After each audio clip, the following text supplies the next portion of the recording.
Hey everybody, I'm Greg. And I'm Katie. Welcome to the Meeple Society. Today we are on episode 96, part 2 of the tease. But before we get started, please like the video if you like this type of content, subscribe to the channel, and of course hit that bell icon if you want notification of future content. Or if you want to follow us on social media, click the link below, and there we are. There you go. Okay.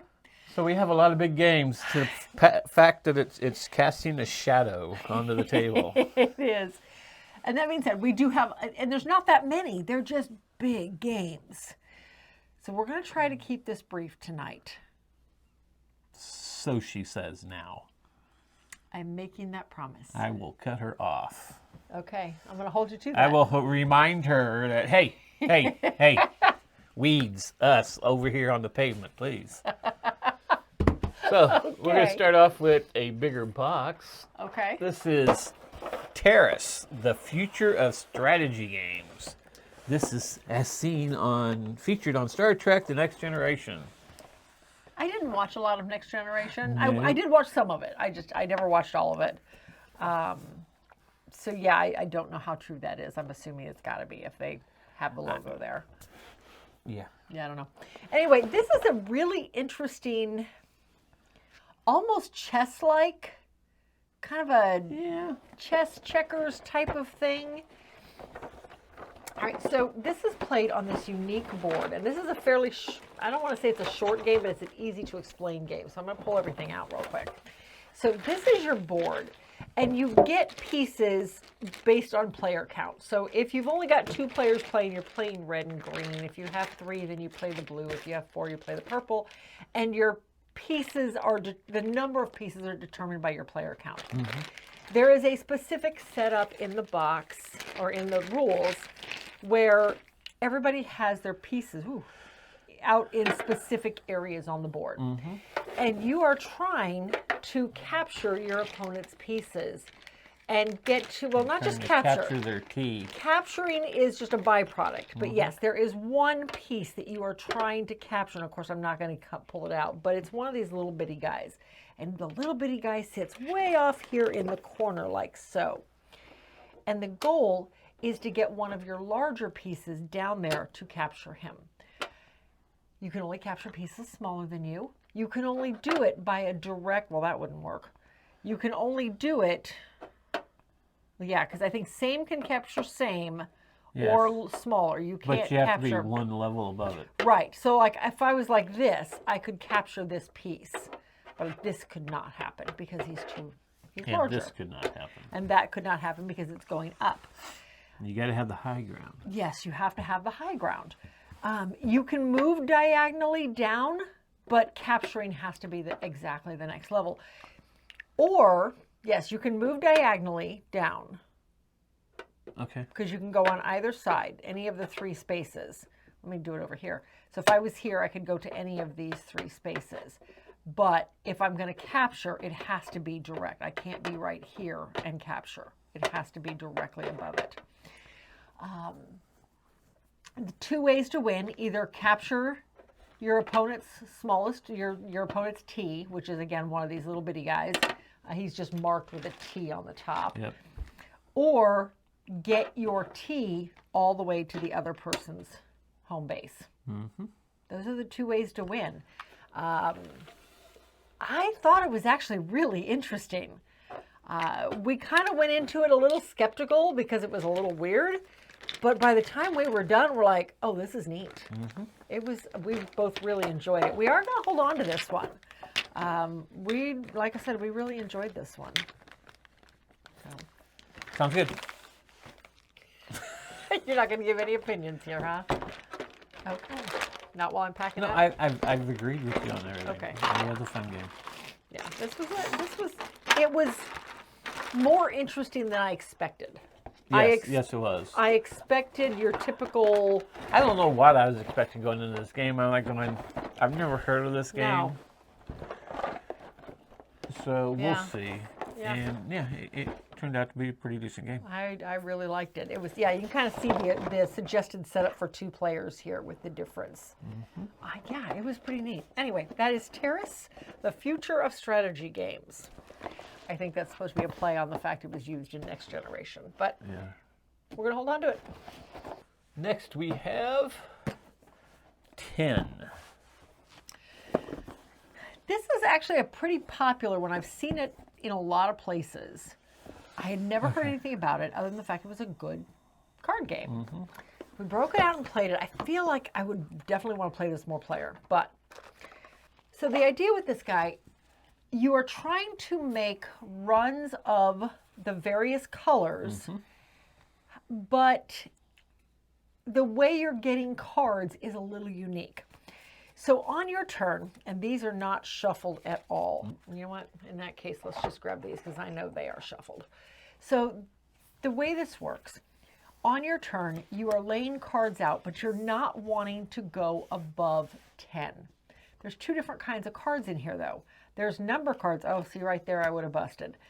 But there's number cards in 4 different colors. And let's make sure I actually have one in my hand. I do not. That would be why I'm not pulling any. And there are income cards. These represent income markers. You can only have 10 income at a time. There are also wild cards, and wild cards can operate in 2 different ways. They can be any number of a specific color or any color of a specific number. You can save these till the end of the game and slide them in wherever they benefit you the most, but they're expensive to get. So what happens? When you are laying out your cards, we're going to forget that I busted earlier. So when you're laying out your cards, you are deciding, and there's a little bit of pressure luck here. You're deciding if you want to continue. So I've got a 4. Great. Well, okay, that's the one that made me bust. Now I'm at a 7. Okay, I probably should stop here because if I get above a 10, I bust and I get nothing. I do get an income chip. That's something. But, or no, I get a bust chip. That's what it is. I get one of the white ones. That's worth 3. Which are worth 3 income. But So there's no limit on those. Yeah, sometimes it is beneficial, beneficial to bust. Again, you can have up to 10 here, but for every income chip you lay down, that reduces your amount. So now I'm back to a 6. Oh, now I'm back to a 5. Oh gosh, now I'm back to a 1. But you can only have so many But income. again, if you get more than 10 income, again, you bust. So at this point, now I'm at a 1. I might as well keep going. Ooh, there's a wild card. No, you're wild card doesn't, but I'm not. Remember, wild cards don't count. They get set aside. Everything pauses, and this goes up for auction. Oh, yes. I have to say how much I want it for. Actually, I think it starts at the next player. They say how much they're willing to pay for it, and you only go 1 round. So if you want it, you better go big, because otherwise you're not going to get it. So you say how much you're going to get it, you're willing to pay for it. The next player does the same, and it goes round robin until it gets back to the person who drew it in the first place. If they want it, they got to pay for it. They're going to have to beat whatever was just bid. Otherwise, whoever bid the most gets it. And then your turn continues, and then this gets set aside, and you can place it into one of your lines later. Your turn continues. Oh, there's another one. Now actually, that's not too bad, 10. right? That's 10. Ooh, I'm stopping. Now I have a choice. I can take the cards, because that gives me 10, and I now have a 4 and a 9 of orange and a 3 of blue that I can put into my reserve and save at the end of the game. Or I can take 6 income. Either way. If I take the cards, the income gets discarded, done. My turn is over, we pass it. Actually, technically my turn's not over. Throughout the game, any cards that are not chosen, if I chose the income, these are mine, I take the chips to compensate for that, and I discard the cards. But I don't take these cards go over into a reserve. And at the end of your turn, if you bid cards, if you took cards, you can buy one of these cards with your income. They are face value. This is $4. This is $9. This is $3. This is the same income, though, you're using to bid on these. So you got to really decide what you want. I thought it was really interesting. We forgot that mechanism, that pool mechanism, for probably half the game, honestly. I would love to play this at a higher player count. Yes. And see what it was intended for. I thought it played well at 2. I'm anxious to see it at a higher player count. At a higher player count. Oh, count. yes. I think the bidding would be much more fun. I think the money would be tighter. Oh, yes, definitely. But yeah, super neat game. You play till the deck's out. As soon as the deck's out, game's over. Done. I really liked it, but we're going to hold on to it. I want to play it with more players, for sure. But yeah, really neat card game. All right. Next, we have a box lid that's not on right. Oh, for goodness sakes. Telestrations. Thank you. We played this with Ben and Colleen and Luella. I can never remember his kid's name. That's what you said in the last video, too. I know. Then that proves I can never remember his kid's name. Anyway, I feel like Telestrations is a pretty popular party game out there, so I'm not going to explain a lot. At the start of the game, everybody draws a card, and that is not a card. Everybody draws a card. There's a dice roll, and it tells you which side. You decide which side you're doing. It tells you which number it is. You write it on this first page that says secret word. So great, I rolled a 2. My secret word is cup of coffee or phrase, whatever. So I write cup of coffee here, and then I pass it on to the next player. And the next player has to look back and then draw a cup of coffee. And then they pass it to the next person with this open. And they look at the drawing and have to write down what they think it is. Sounds like a game of telephone, right? It basically is. It's telephone with drawings, with artwork. So, and you just keep doing this for up to 8 players until you get to the very, very end and everybody gets their book back. And now you have to kind of go through and see where you ended up. So you start out at a cup of coffee, and where did you end up at? It's an interesting game. I had never played this. No, I've never played Telestrations either until we played it. No, and I thought it was a lot of fun. We're going to hold on to it, though. Yeah. I thought it was a fun party game. Definitely not my cup of tea normally, but it's fun for a laugh. Yes. So, but anyway. It's a good party game. Yeah. Oh, absolutely. So anyway, yep, Telestrations, we are going to hold on to it in our party game section. All right. Next we have Temple Run, Danger Chase. Danger Chase, yes. This one, as you can see, I kind of had to makeshift this box because it was falling apart.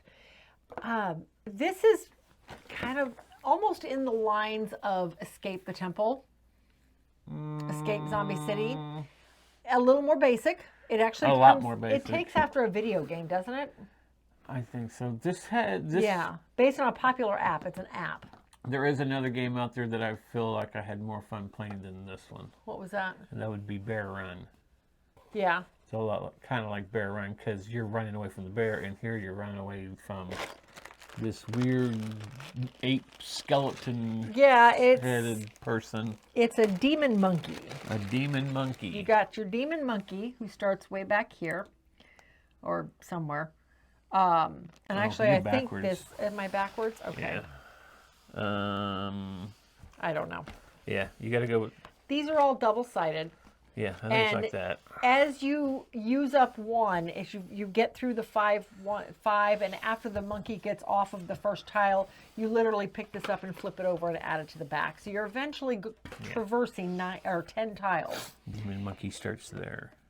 Monkey starts there. Oh, okay. Oh, and the players start here. There. Gotcha. So, okay. Yeah, so that he's going to go this way. Yes, that makes sense. Okay. So what you're doing here is you are rolling dice, and there's 5 dice total, but you are rolling dice in an attempt to get run symbols. There's single run symbols and double run symbols on every dice. There are also monkey head symbols, and then there are blank sides. So you're rolling 5 dice to try to get as many of the run symbols as you can without as many monkey symbols. For every monkey symbol you get, the monkey moves ahead 1 space. However, there are dangers involved. It's not as simple as just staying ahead of him. That would be too simple. There are different tokens in here that you can use. There are run symbol tokens that will allow you to double your run. You have to spend it ahead of time, of course, before you roll. but will allow you to double your run in one action or one turn. There are also little saving tokens that will save you from some of the hazards. Now, there are pitfall hazards that look like this, that if you land on one and you don't have one of those little yellow save tokens, you're out of the game. There's no saving you. You are out of the game. There are also other spots where you can pick up tokens. You can pick up more run tokens. You can pick up more save tokens, or you can even take a token from somebody else. Yeah. I mean, that's the whole game. You just keep moving until you now, mind you, when you're rolling, you cannot re-roll the monkey heads. That would be too simple. You can re-roll the run symbols if you know you need a specific number. You need one of those save tokens, so you need a 5. So you can keep re-rolling the run symbols till you get a 5, or at least something that's not going to put you onto a danger zone where you can't protect yourself. Now you keep saying, keep rolling. It's not that simple. No. Oh, yes. There's a timer on how long you can run. Okay. And it's variable. So, yes, this is the timer that you can only run so long as the timer's going. This is the starting music. So when you're ready to go, when the drums are beating, you can roll as much as you need to. But as soon as you hear that monkey, your time's up. If you didn't get what you need, you can't move. Yeah, if you didn't decide before then. Yeah. Problem is this gets faster and faster. See, there's 3 run. I'm moving. However, as the game went on, we might have gotten 5 seconds, if that. I don't think I got more than that in any of my rolls. It was like I'd roll once and I'd say, okay, I need this, and I'd go to grab the dice roll again, and it would go off. Yeah. It got to the point where... Oh, shut up. It got to the point where we had to take the first roll. Didn't matter what it was. We had to take the first roll because otherwise you didn't get anything. We're going to let this one go. I feel like Escape the Temple is a much better game. Bear Run is a much better game. And it does the same thing. This one was just extremely chaotic because of the timer. Yeah. Which I get. That's the whole point. I get that. But I feel like it's geared toward much younger people. I don't know. We're just going to let it go. I'm going to pass this on. Hopefully we'll find somebody who loves it. All right. Okay, now on to the bigger ones. Next we have... Okay, sort of bigger. Templar, the Secret Treasure. Okay, and from here they get larger and more complex. Not really. For maybe the next 1 or 2. Okay, Templar is a queen game that is all about getting treasure and stashing treasure in one of the 13 rooms in the church or in the abbey, whatever this is supposed to represent. It's the abbey. The abbey, okay. There's also a dock area where you can go down and find more treasure. The goal of the game is to get treasure into all 13 rooms in the abbey. That ends the game. You also end the game if the bag runs out of treasure.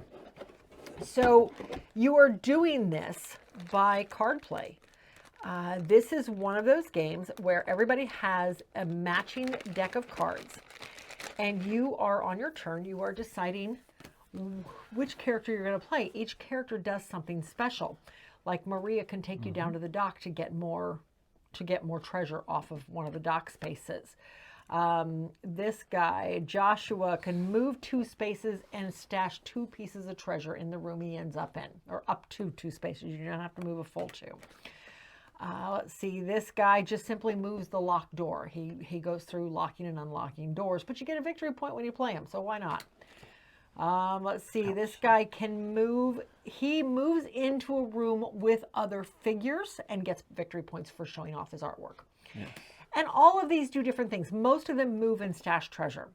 One of the characters, Benjamin, literally can move through and pick up a piece of treasure and move it to a different room. And it doesn't have to be his. It doesn't have to be his until the last turn of the game. Yeah. So the key with this one, though, and what makes it a little harder, is that you can't play what somebody else has played. In the first round of the game, everybody's play is secret. You decide what you want, you flip it over, everybody does that action. But from then on, starting with the start player, he can't play anything that's up on somebody's pile because everybody just has a face-up discard pile of all the cards they've played so far. And if I played Severus last round, doesn't matter how badly he needs to or wants to play Severus, he can't play Severus until I have covered Severus up with somebody else. Now he can play Severus, provided nobody else has played him in the meantime. It's okay. It's okay, yeah. And this has the Concordia kind of card play where it has one card that you have to play to be able to take all your cards back, but there's no card you can buy or get to make your hand better. It's your the same hand is cards, always though. the same. But it does have that where you pick up. I mean, there's a lot of games since Concordia that does it, but Concordia is the granddad of them all. Yeah, the first one we ever came across did it. Okay. But anyway, Templar, the Secret Treasures. We've played this. I think this makes 6 times. This play was 6. We're going to go ahead and let this one go. I feel like we've seen everything it can do. Yeah. We've had it end both ways now. It's just not as exciting as I want it to be. So anyway, that is Templar. I think it's a great family game, but I think we have outgrown it. Yep. So, yeah. All right. Next. Next we have Terraforming Mars, Ares Expedition. Or as most people say, I am horrible about remembering names of games. Race for the Galaxy on Mars. Yes. Yeah, that is really... That's the main mechanism. Yeah. And I've got an overlay on this to kind of hold everything in place. So, and I don't want to take it off. All right. So we've talked a lot about the fact Terraforming Mars is one of my favorite game. And I'm sure by now, since you've seen this one, you know it's probably going to be in this video. Spoilers. Spoilers, yes. So this is the board for this game. On this board, all you have is your nine ocean tiles. That's it. And as the game progresses, whenever you can flip over an ocean, I don't know, there's my ocean tiles. Whenever you are able to flip over an ocean, or place an ocean, I should say, all you do is flip it over. So all the oceans are sitting on here like so. Well, let's put it right side up. And then when you get the ability to place an ocean, you choose which one you're going to flip over, you flip it over, and you get the benefit on the bottom. In this case, you get a card. You're still tracking your temperature and you're still tracking your oxygen. You're tracking your TR points because that is still income in this game, just like it is in regular Terraforming Mars. When you're placing, what are they called? Forests. Tiles. Then you're, instead of actually placing something on the planet, you're just getting one of these little tokens, and this just indicates that you've got a point coming at the end of the game for placing that token, or for paying enough plants that you can place a forestry tile out. Still same kind of money. Whoops. We're losing copper pieces. Oh, one more. Same kind of money, only these are really neat little translucent plastic ones. I like these. Are they translucent? Yeah. I think they're marble. Well, they're marbleized. I'm sorry, marbleized, not translucent. That's what I meant. This is your player board. So much smaller player board. The big difference with this one is you're not tracking everything. No. You're not, well, let me rephrase that. You are tracking everything. You are not collecting the resources for everything. You're still tracking your TR and you're gaining resources for that. You're still tracking your... There's actually cards. Yeah, you can actually track the number of cards you generate. Well, I'm going to come back to the generation of stuff. You can track your heat, but you're not tracking energy. You can track your plant production. And down here is where you're tracking your steel and your titanium, but you're not actually gaining the resources for them. Yeah, you don't spend it. Because you don't spend them, right. This just indicates how much of a discount you get, how many you produce toward whatever card you're going to purchase using them. So it's a constant supply. You don't have a physical supply to keep track of, which is kind of a neat concept.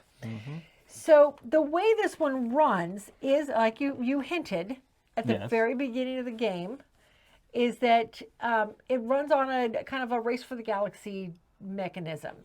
You have the 5 action You have cards. You have That's cards. just showing which ones Right. are being used. Just like in Race for the Galaxy. So you have your 5 general things that you can do. And I don't want to call them actions because one of these is actually action. But everybody has a set of 5 cards. You have development. Development lets you build production cards. Phase cards, thank you. So did you find another copper piece? Jeez. Development lets you build production cards. The production cards, of course, are going to give you more production as the game goes on. You have construction cards. Constructions let you build different projects or to build, oh my gosh, it's blue or red cards. Blue or red cards, but the blue is action cards. The red are instant cards. Instant cards, yes. Event cards is what the word I was looking for. Then you have the action phase. Action phase will let you activate every one of your action cards if you can afford to. You can do every single one of them. That also allows you to do all of the general actions down here at the bottom. The same thing that shows up in Terraforming Mars. Paying so much money to put down a forestry tile, paying so much money to raise the heat, or to plants to put down a forestry tile, or so much heat in order to raise the temperature, or to put down, or to flip an ocean tile in this case. But that's what your action card does. Production. Now if somebody chooses this, now everybody gets to produce whatever their board tells them they can produce. And then research. Research lets you pull cards. The way this runs, again, very similar to Race for the Galaxy. Everybody chooses one thing they're going to do and puts it face down. Everybody together flips it face up. If you chose a specific thing, now, well, let me back up. Everything that was chosen, you flip over all the little cards on the table showing what actions or what phases are going to be played this round.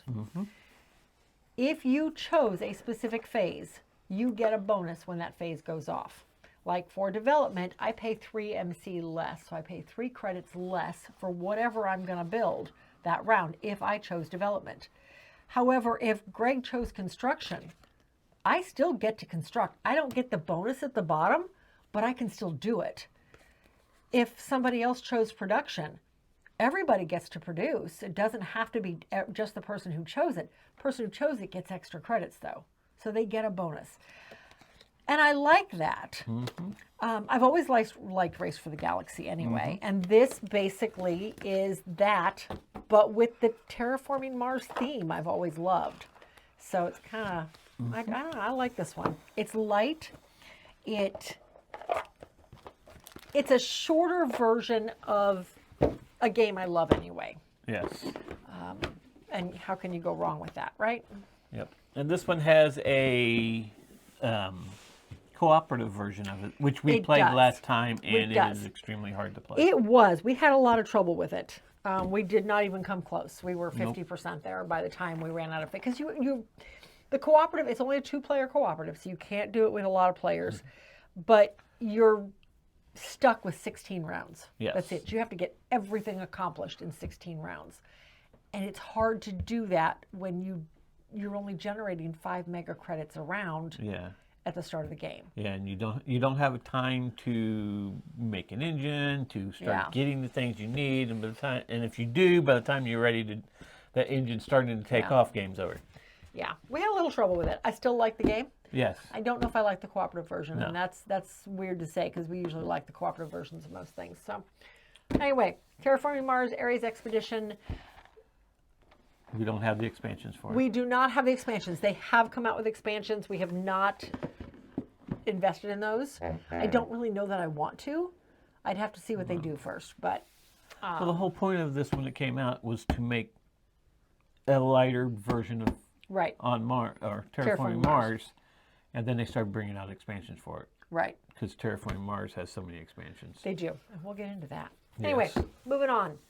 We're going to keep it. I love it. Tenpenny Park. We know somebody who really loves this game. We played this at the retreat 3 years ago. Yep. Bought it on our way home, and it sat on our shelf in shrink until just recently. Well, we pulled it off at one point and punched everything. We did punch it. But it still hadn't been played. That was like 2 months ago.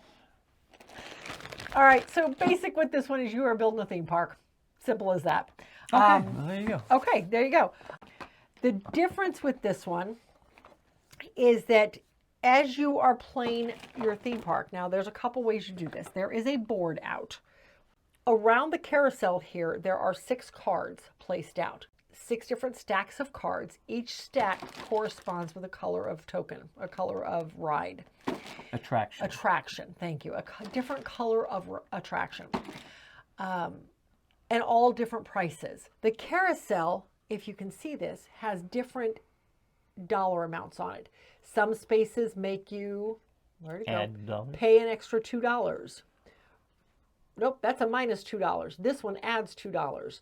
So whoever goes first in the round gets to set where he wants the carousel at based on the cards that are showing on the top of the board. And I'll show some pictures here.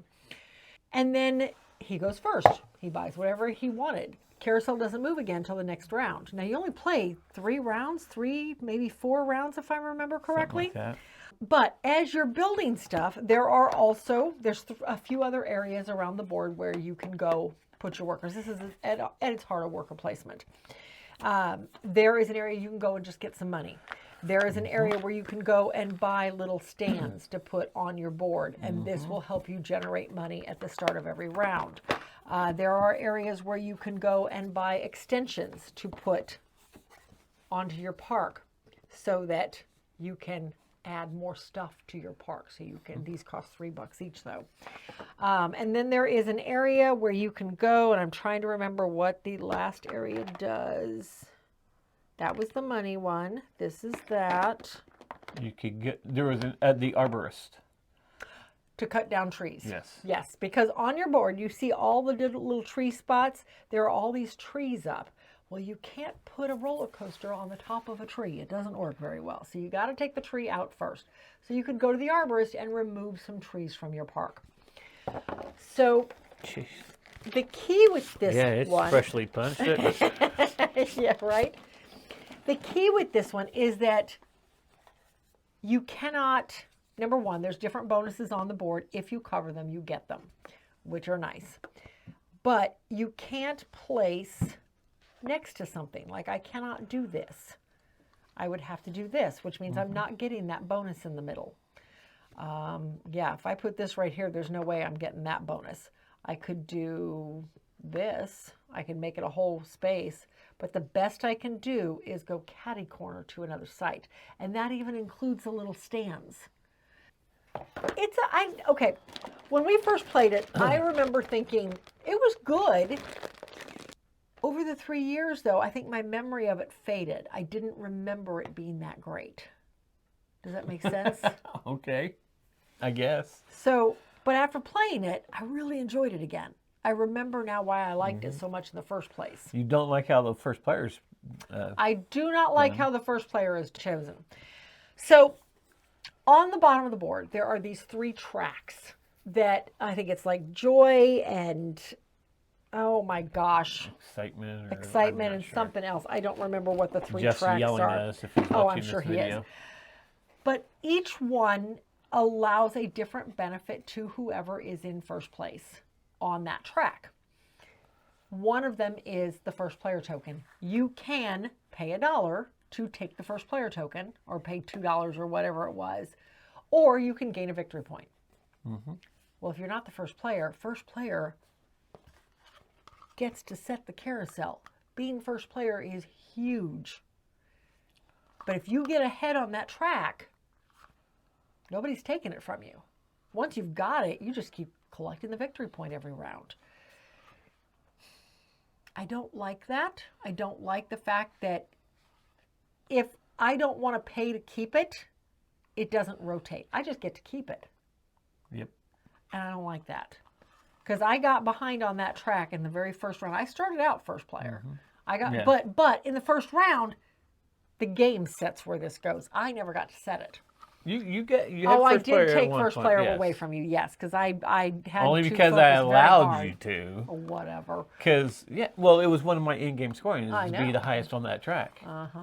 Anyway. So that's why I kept going up the track, and it just so happens it was first. So in other words, I was first player most of the game. Yes, he was. It is a good game. I do enjoy it. What? You know what these remind me of? What? When the first I seen it, and even now, Barren Park. Yes. Yes, I agree. I thought the same thing. So when they I need to first come saw out it. with an expansion because there is, what is it, 2 expansions? Jeff, help us out. Yes, there are 2 expansions that that's coming out. literally just left Kickstarter Yes. a couple days ago. Yes. But they I need to got come them. out with the monorail now, like they had in Barren Park. Too bad. I think it's a different developer. I know Yes, it's I a know. different developer. It is. So, anyway, that is Tenpenny Parks. Pretty neat. Oh, it's Vincent Dutrait artwork. I don't think I realized that. I should have known. I know. How do you look at that artwork and not realize it's Vincent Dutrait? I don't know names on artwork. I'm sorry. I should. I do not. Anyway, that is Tenpenny Parks. Fun amusement park building game. But we're going to hold on to it. I want to play it some more. I need to figure out how to beat him. Anyway, yes. All right. So we did not play with Fire and Ice. We did not, but there are boards, and only because we have in the past. We have Yes. played with it before. But we played with 2 players who've never played before. But all of my boards are in here. Yeah. So, I think.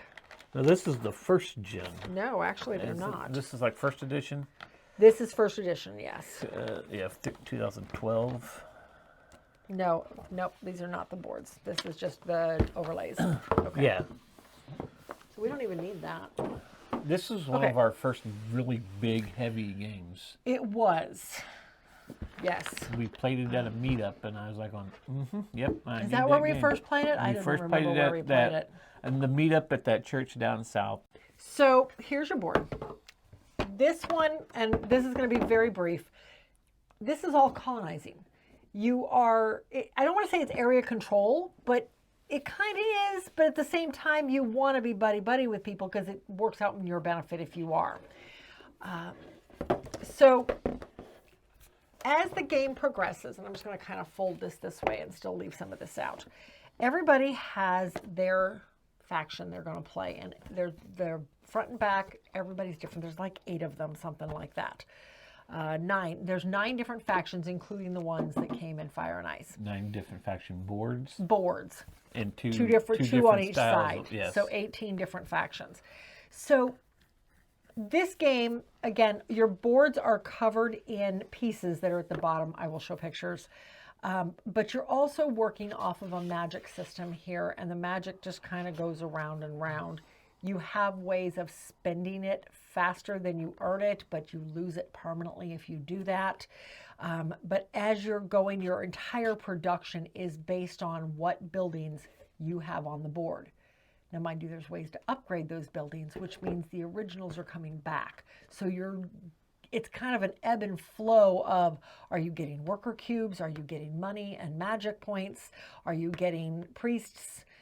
Because as you upgrade this building to this building, one of these come back. And I cannot remember the exact names. I think it was like monastery and I don't remember. And I know it was town and then, yeah, I don't remember. I know this was the stronghold. And I think this was the city piece. This was basically the town city piece. The trade house, Okay. I believe. Trading what it was. house, okay. I think this was just That's your the village. Village. These were. Were these the monasteries, and then this was something? That's the temple, I believe. That's the temple, so these must be the monasteries. Okay, Something like that. along those lines. But as you're building I your will look it temple, up. your monastery comes back. So now you lose that priest, but you gain this ability of your temple. As you build your stronghold, one of your city pieces comes back. Sanctuary temples. Sanctuary temple. We were close. Dwellings, Okay, trade we house. weren't even close. Okay. Dwellings, trade house. Hey, we were right on Trade House. You got stronghold, right? I got stronghold right. Okay. Anyway, so your production is a constant ebb and flow of what's out on the building, or out on the board, I should say. But everything has a cost to build.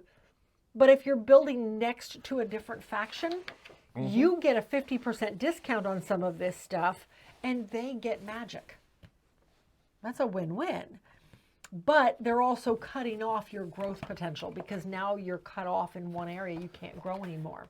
There's other areas on the bottom of the board where you can get special actions in order to do stuff. But one of the biggest and hardest things to do with it is the terraforming. So there's terraforming ratings here. Every faction has the region they like the most, the type of terraform they like the most.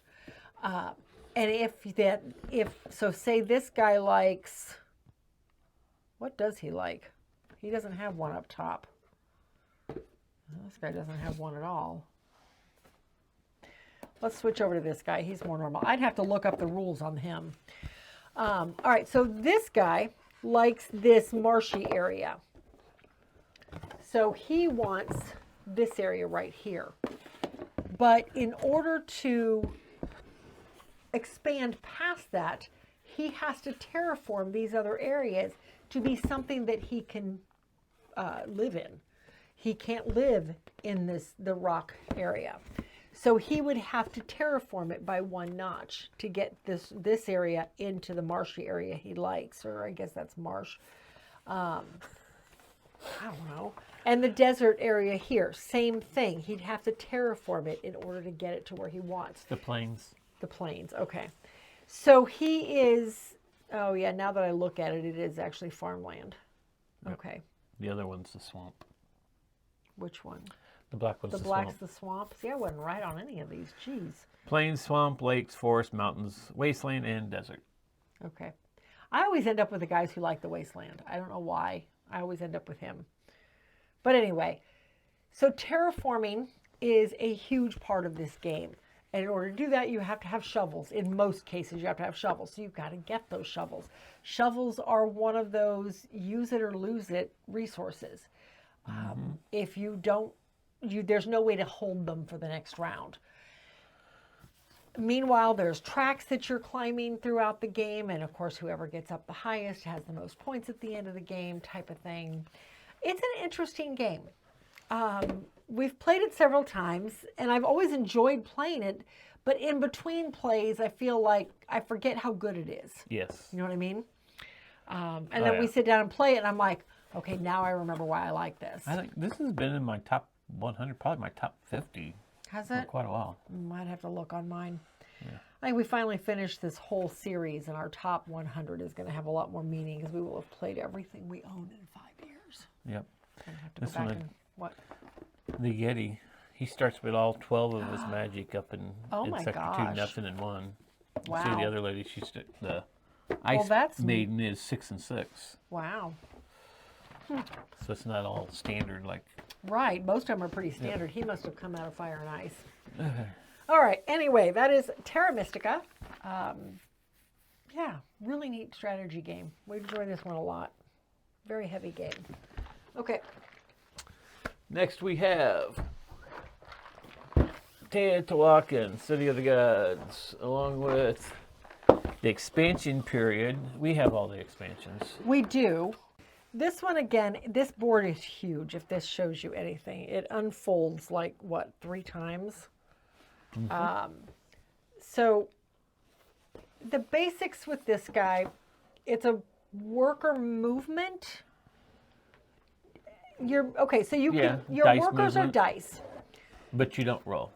Exactly, you don't roll. Your dice start out on a 1. You start with 3 of them out on the board, and there are overlays that can go over every one of these to change everything up. And the expansions come with even more of them, so it is completely versatile. There's a lot of replayability in this game. The goal is to get the temple built in the middle of the board. That's the whole goal. That is one of the end game triggers. The other is that your 2 tracks meet up 3 times, which is a certain specific number of turns. Not even a specific number of specific number of rounds. Right. Yeah, 3 eclipses. So you have 3 dice out on the board, all labeled 1.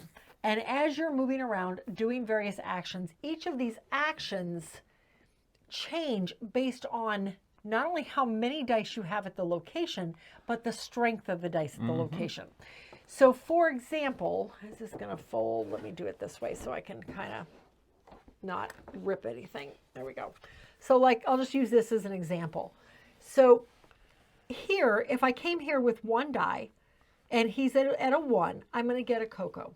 Cocoa is kind of the lifeblood of this game. Yeah, You have to pay cocoa for everything. Yeah, it's like the currency of the game. So whenever you go to a location, you have to pay cocoa based on how many other dice are there, how many other colors are there. So if it's a 4-player game and there are 4 colors there, including your own, you're paying 4 cocoa just to stop and do the action. Alternatively, you could stop and get cocoa based on that same number of dice. If there were 4 dice there, that's probably what I would recommend unless you really needed that action. So you're going there based on the number of dice that you have there, plus the strength of your lowest dice. So if I have a 4 and a 5 here already, and I move a 2 there, I'm going to do 3 dice based on 2. So I'm going to get 3 cocoa and 3 wood. One of the biggest mechanisms of the game is that after I've done my action, I get to pip up so many dice that I have there. So if I have 3 dice there right now, I can pip up 2 of them. So I'd pip that 2 up to a 3 and the 4 up to a 5. Or maybe I would ascend my 5 to a 6. And that would basically mean it's supposed to represent the elders dying off and the new blood coming in. Yes. Because you take that 6, or that 5, you flip it to a 1, you put him over in the temple in another location of the board, and then you get benefits based on this ring up here. Yep. So the whole game is dice movement, trying to get specific dice to specific numbers so you can get the resources you need. Don't run out of cocoa because you're going to find yourself in trouble if you do. It's just a really neat game. We've played it a lot, actually. I feel like we've played this one quite a few times. And like I said, every time we play it, we switch up the board. It's always different. Yes. It's the same basic game. Yes, the same but what thing. They do changes. Yeah, moving your tiles or your dice around, and trying just to make them get you a little bit more is hard because as you're doing actions, the dice is getting pipped up, and eventually they're gonna. You're like, oh no, I'm gonna go over here, and now I'm gonna lose it. Yep. And I won't be able to make it over to there with this elder to do really this action. Yeah. Because you have choices as to which one you're going to pip up. You don't have to pip up that 5. No. But eventually you're going to have all of them. But if you move them into an area of 2 5s and you're wanting to get them over to this other area, you're going to lose one after you're doing an action, because unless you go there and just take cocoa. Right, and that's an option. Yeah. That is an option. Yep.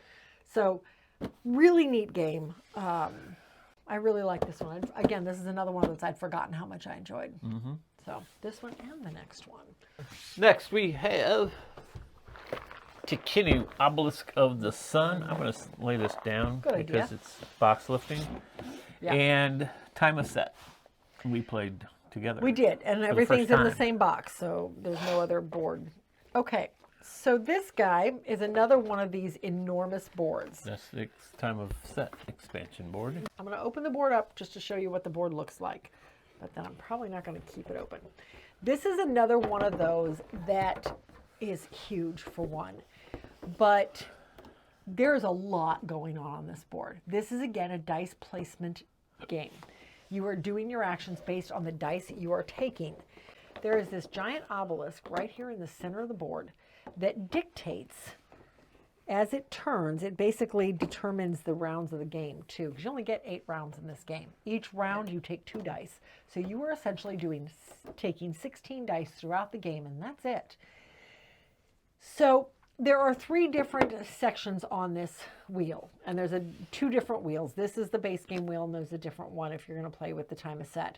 But this dictates what the dice, how they're affiliated for that particular round. So some dice are pure, some dice are tainted, some dice are just completely off limits. They're there. Hopefully they'll be available again in a couple rounds, but right now they're not available.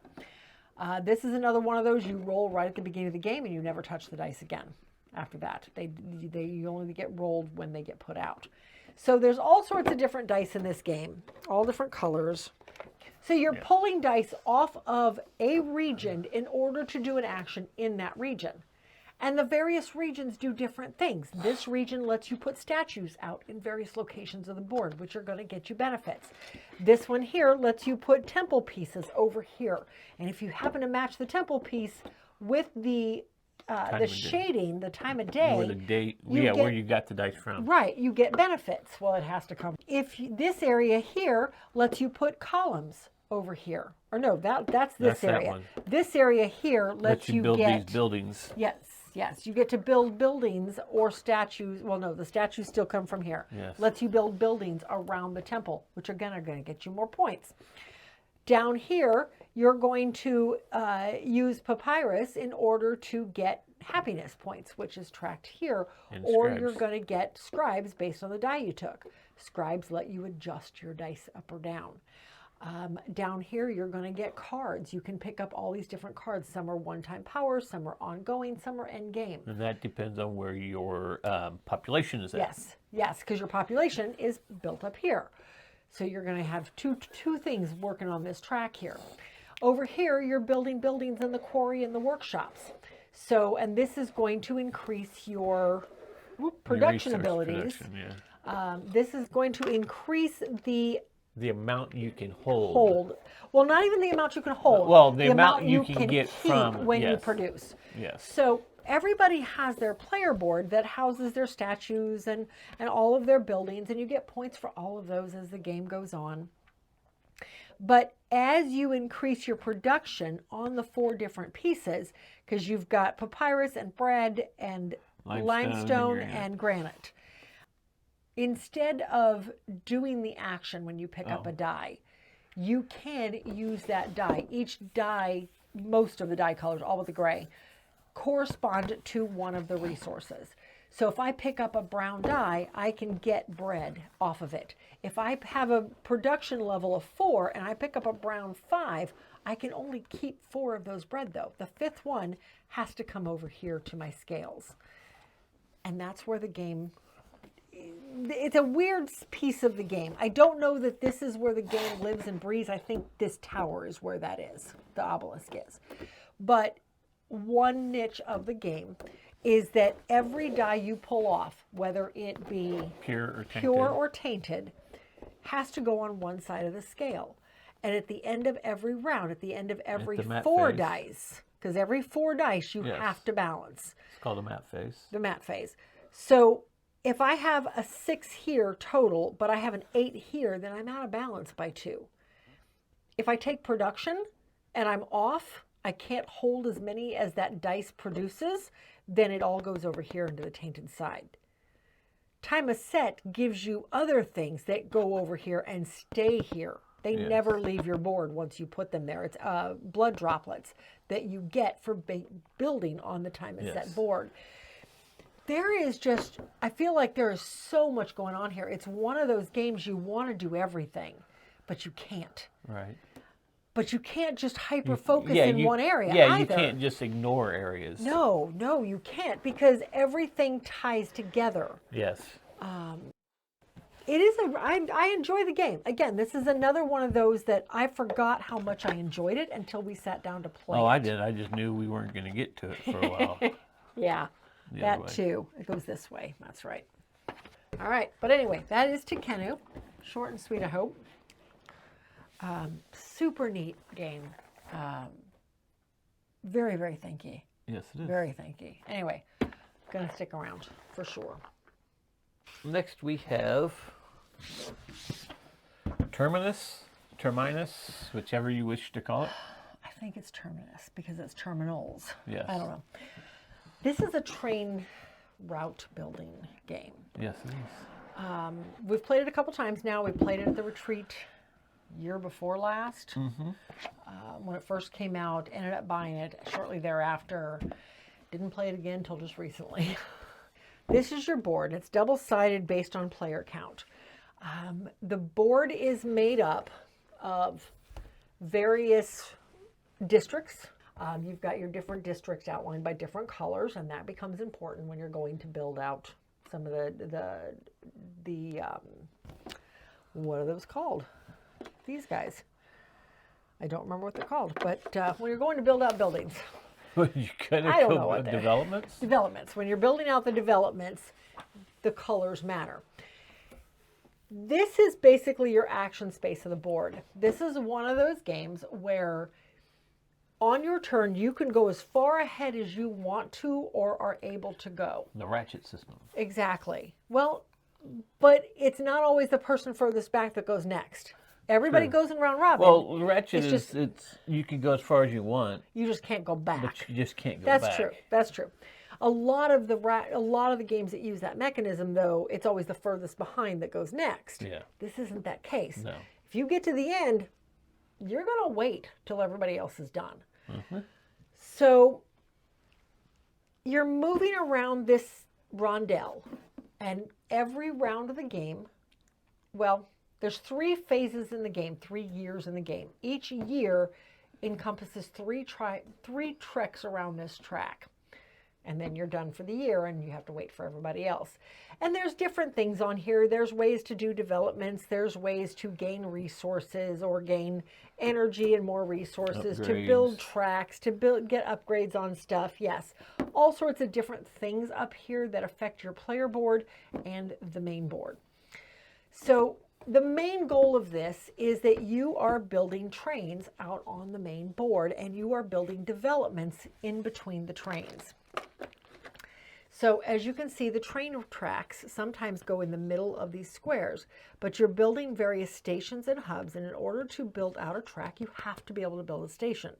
So there are certain things you have to have in place, and you may go a couple times, you may go the whole first year and not be able to build anything. Right. You're just building your resources. But eventually, you're going to get a station out there, and you're going to get a development out here. And the development allows 2 people, whoever puts some of their workers on it. You only get 8 workers in the game.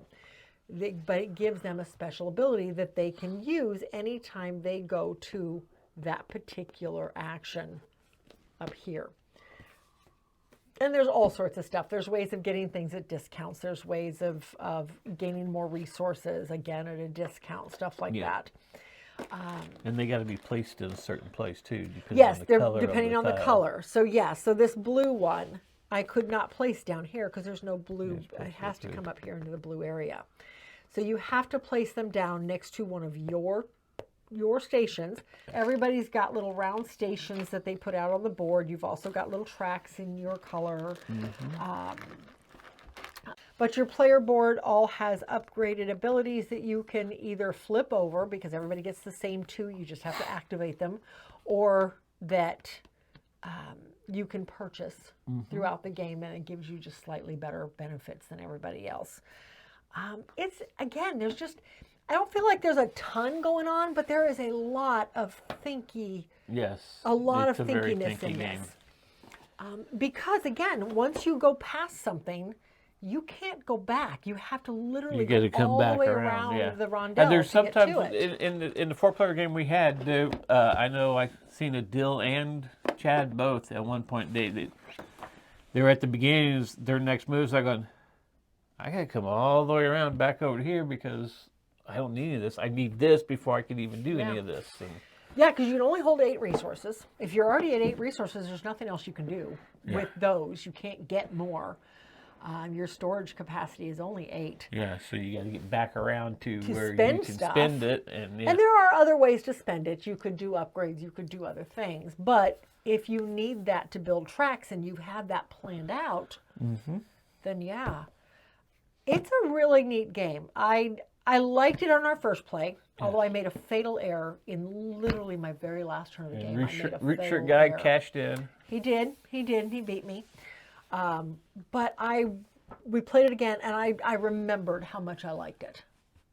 It was one of those games that I knew I liked, but playing it the second time with Chad and Adil recently just really cemented that. I definitely liked how thinky it was. It was a good game. But anyway, that is Terminus, and it is sticking around. And lastly, if you didn't know it already, we have Terraforming Mars. Yay! We've actually I've gotten 3 plays of this in the last few months. I've been very excited because I got to play at Ladies' Night. Has it all been to deluxe? I think the one at Ladies' Night was not. But with Doug and Mary, we played with Doug and Mary because they needed it on theirs and we needed it. So there you go. Perfect.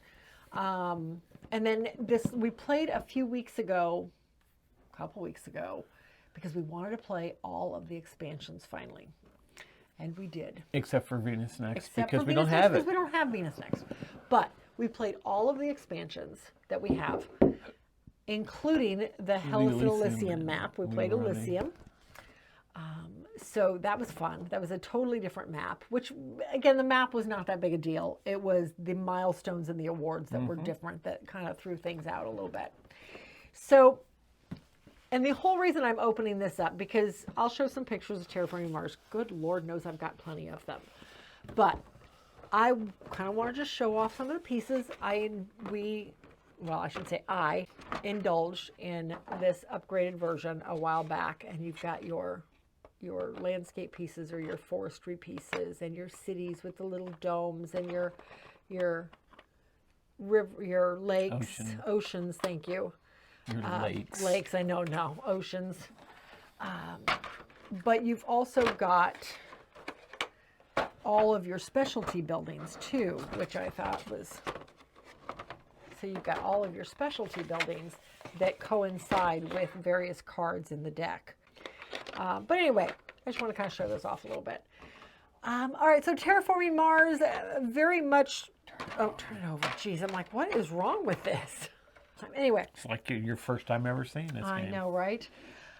Okay, so Terraforming Mars is a tableau building, planet terraforming, obviously, game. I mean, you are spending the entire game trying to get 9 oceans out onto the board, and this is how the game ends. In order to end the game, that's not the base game there. No, this is Elysium. Actually, this is Hellas. That's Hellas. Elysium. This is the board we played recently, and this board is so small compared to the other boards that we just had out. But in order to end the game, you have to get all 9 oceans out. You have to get the temperature all the way up to the top, and you have to get the oxygen all the way over, or the game just keeps going. And get all 9. Oh yeah, you said. And all 9 oceans. Yep. So it doesn't matter how many cities you get out. It doesn't matter how much greenery you get out. I mean, both of those help in order to get other things done. But ultimately, these three pieces greenery helps have you to get be the done. oxygen up. It does. Greenery is the major way of getting oxygen up. You start out at 20 TR. That is your money at the start of the game. It's also your victory points at the start of the game. You can lose or gain. So we did play with a couple of expansions, and I'm going to I'll show pictures. I'll show pictures of these because I've taken all this out of the box, and that's all I've only dug down this far so far. So we played colonies, and now just kind of opinions. Colonies adds moons. You put out so many moons based on player count, and those moons give you places that number one, you have to pay money to build a colony there. Yeah. But once you have a colony there, anytime somebody goes there, you get a benefit. You can go there and get a benefit as well. I liked the fact that the colonies allowed you to, it gave you an extra action, which is fine. But it gave you a really good benefit because every time somebody didn't go to a colony, if an era ended and nobody had gone to that colony, then everything pipped up once. Or actually everything pipped up at the end anyway, no matter what. Yes. And as long as nobody's been there in a while, it just continues pipping up. I think at one point, I was having a heck of a time this last game with energy production. And at one point, I was able to go to one of the colonies and I got 13 energy. That went a long way. It got a lot done that I needed to get done that I had been having trouble with. So I liked that. And they all have different stuff. There's one that does plants. There's one that does coins. There's one that does energy. There was one that did cards. And those were just the ones we had out. There were a ton of them we didn't even have out. It was just all random. Yes. So I really liked that expansion. I feel like that's one that we're always going to play with. Yeah, that one that needs to be, because I felt like in that one I had wasn't TR, it was just the ME I had so advanced because of the way I could do it in my engine, though. I had to keep going there just to get stuff to do for the rest of the turn. And I was like, I'm still sitting here with money. I need more cards. I'm out of cards. I've built every one of my cards. Yeah, you went to that card one quite often. Yeah. But we also played with Turmoil. Yes. And I wasn't sure I was going to like Turmoil at first because it seemed very confrontational when we first pulled it out. It added government to it. It did. You're not a big government game person. Turmoil is a lot of... It brings a lot to the game still, too. Some people don't like it, some people do. Once you get a set engine going, you know who you want in office over there. Yes. There were 6 different factions, 6 different areas of government. That you could put delegates into, and then once the delegates are there, if you have the most at the start of the round or at the end of the round, that area of government takes control of the house, and one of your people goes up to the counselor seat or whatever they called it. Yeah. And then you go through the tiles and you bring up that benefit. Benefit, and that's what becomes law for the next round, for the next era. It was probably, some of them were pretty interesting. Yeah. And I think when we first started using it, we did not like the fact that in there, one of the first things it does at the end of the round, when Turmoil activates, everybody loses a TR. Yeah, right. And there's no way you can get around it. You have to lose a TR. Yes. So if you're not raising your TR, you're going to just keep losing money, losing money. At the start of the game, that took a while to balance out. Yes. We had a hard time getting that to balance at the first dozen rounds, first dozen eras. But it did eventually balance out, and we were fine. In addition to all of that, there was a series of cards out, and those cards, number one, it told you where the neutral power was, which I thought was fine, because it constantly made powers change. Things were constantly shifting. And they should have been. They should have been shifting every round, and they did. So every era. So, but at the bottom of the card told you what was going to happen after the 3rd era, after 3 eras had gone by. Or actually technically 2 eras, because you pull it out, and then 2 eras later, it's there. Once it's get over, and then after that, every year, something was happening. Something's going to happen. Right. So, and it could be beneficial. A lot of them were beneficial. A lot of them were not. So, but it gave you a chance. It gave you a couple of rounds to build up for it. To figure out what to do, what not to do for that round. But yeah, by the time we were done, I actually really liked it. Yeah. Now, is it something we're going to play with every round, every time? I don't know. But I did end up liking what it did. It did extend the game. That one absolutely extended the game. I don't think Colonies did, but Turmoil definitely did. So. Oh, I seem to have liked Terraforming Mars a lot more with those two in it. I think it gave a lot more to it. Now, mind you, we've played this a lot. We have played this, and we haven't played it a lot recently because of this series, but we have played it a lot over the years since we bought the original game. Still my favorite. That's it. Still my favorite. Anyway. The table is empty. The table's empty. That is it for this episode. The shadow is gone. Anyway, that is it for this episode. Thanks for watching, and we'll see you at the next one.